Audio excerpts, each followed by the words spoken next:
આ તીર્થમાં પિતૃને મોક્ષ મળે છે, પિતૃના આશીર્વાદ પ્રાપ્ત થાય છે, જીવનમાં કલ્યાણ જ કલ્યાણ થાય છે। ધર્મ, અર્થ, કામ અને મોક્ષની પ્રાપ્તિ થનાર એવો આ શુભ તીર્થ છે, જેમાં મનોકામનાની પૂર્તિ સાથે પિતૃના આશીર્વાદ પણ મળે છે। મને આશા છે કે તમને આ વિડીયો પસંદ આવશે। આપ સૌને મારા જય શ્રી કૃષ્ણ।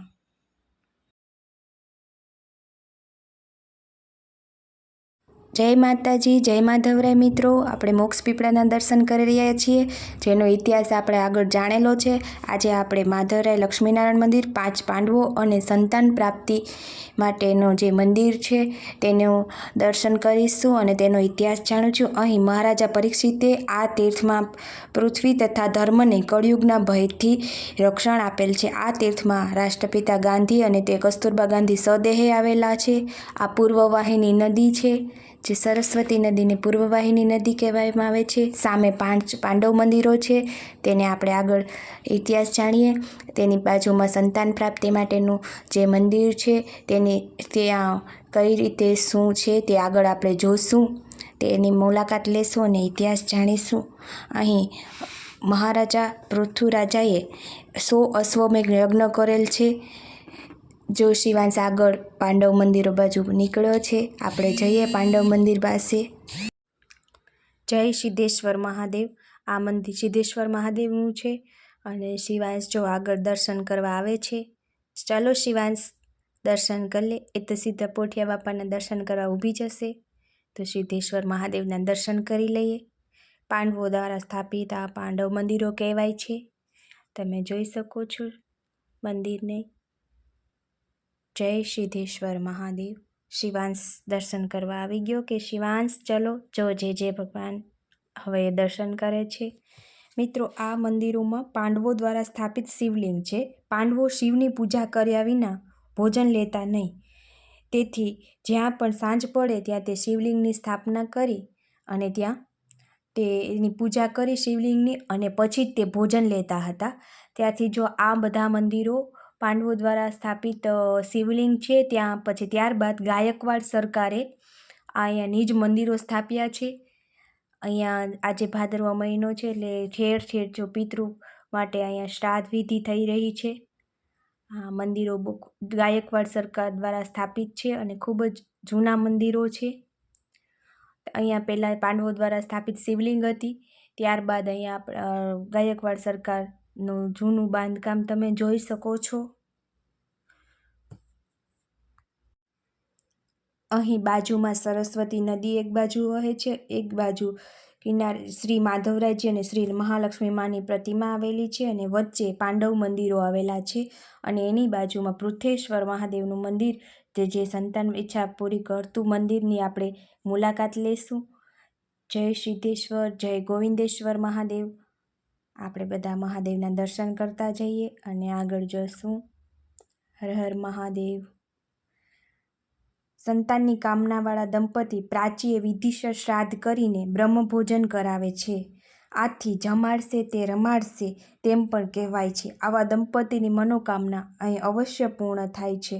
વૈષ્ણવ આચાર્ય વલ્લભાચાર્ય મહાપ્રભુજી પ્રાચીએ પધાર્યા હતા। તેમની બેઠક માધવ સરસ્વતીના કાંઠા ઉપર છે, જે આગળ આપણે જોઈએ। શ્રી કૃષ્ણ ભગવાન અહીં માધવરાય સ્વરૂપે બિરાજમાન છે। શ્રી લક્ષ્મી માધવની મૂર્તિ સરસ્વતીના કિનારા પર શોભાયમાન છે। અને આ મંદિરો ગોવિંદેશ્વર, અર્જુનેશ્વર, સિદ્ધેશ્વર મહાદેવ અલગ અલગ મંદિરો આવેલા છે। હવે પછી પૃથ્વેશ્વર મહાદેવ, જે સંતાનની ઈચ્છા પૂર્વક કરવાવાળું મંદિર કહેવાય છે, તેની આપણે મુલાકાત લેશું।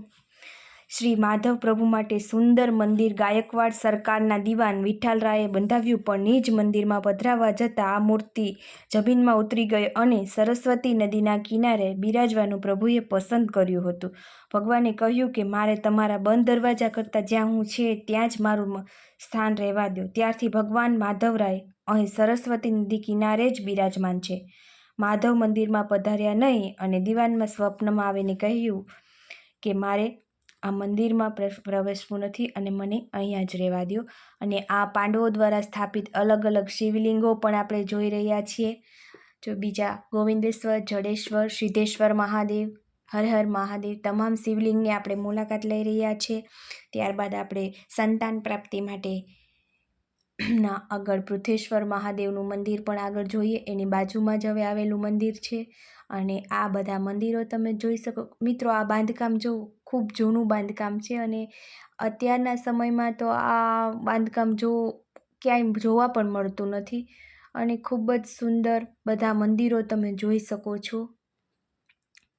અને આ જગ્યા ચારે બાજુ તમે જોશો ભુલેશ્વર, આની પહેલાંના વિડીયોમાં અમે તમે બતાવેલું, આ બધા પાંડવો દ્વારા સ્થાપિત શિવલિંગ છે. અને ત્યારબાદ ત્યાંની એ સમયથી આ મંદિરોની પૂજા થતી આવે છે. એટલે અલગ ભુલેશ્વર, જડેશ્વર, અર્જુનેશ્વર, ગોવિંદેશ્વર, પૃથ્વેશ્વર, સિદ્ધેશ્વર મહાદેવ. અહીંયા મેં ઘણા મહાદેવના મંદિરના દર્શન આપ જોઈ રહ્યા છો. પૃથ્વેશ્વર મહાદેવ કાચી તીર્થમાં મહાપ્રતાપી પૃથુરાજાએ અશ્વમેઘ યજ્ઞ કર્યો હતો. આ પૃથ્વેશ્વર મહાદેવજીની સ્થાપના પણ અહીં કરેલ છે. અહીંયા તે જે અગ્નિકુંડ હતો ત્યાં જગ્યાએ પૃથ્વેશ્વર મહાદેવની સ્થાપના છે. આ શિવલિંગને નિસંતાન દંપતી બાથ ભરીને માનતા કરે છે, તેથી તેનું બીજું નામ બથેશ્વર મહાદેવ કહેવાય છે. આપણે પણ પૂર્વના પિતૃઓને અંજલિ આપતા અને આ પૃથ્વેશ્વર મહાદેવ સંતાન પ્રાપ્તિ માટેના મહાદેવના દર્શન કરીએ. અને સંતાનની કામનાવાળા દંપતી અહીં વિધિસર શ્રાદ્ધ કરી બ્રહ્મભોજન કરાવે અને જમાડશે તે રમાડશે તે કહેવતને સાર્થક અહીં થાય છે. આવા દંપતીને અહીં મનોકામના અવશ્ય પૂર્ણ થાય છે. એવા પૃથ્વેશ્વર મહાદેવના આપણે દર્શન કર્યા. અને સંતાન પ્રાપ્તિ માટેનું આ મંદિર કહેવાય છે પૃથ્વેશ્વર મહાદેવ. બથેશ્વર એનું બીજું નામ છે. હવે જો તમે અહીંયાથી આગળ શ્રી માધવરાય લક્ષ્મીની આપણે દર્શન કરીએ. સરસ્વતી નદીના કિનારે શ્રી માધવ અને મહાલક્ષ્મી બિરાજમાન છે, તેના દર્શન કરીએ. અને મિત્રો આ સામે તમે જોઈ શકો છો, અહીં આવનારા લોકોને રહેવાની સુવિધા માટે અલગ અલગ બધા રહેઠાણો આવેલા છે, એ તમે જોઈ શકો છો. પાર્કિંગ માટેની ફૂલ સુવિધા છે. અહીંયા આગળ તમે જોઈ શકો છો અવડું મોટું પાર્કિંગ. શ્રી માધવરાય અને શ્રી લક્ષ્મી મંદિર આપણે અંદર દર્શન કરીએ. અહીંયા આગળ હવે આપણે દર્શન કરવા જઈએ છીએ.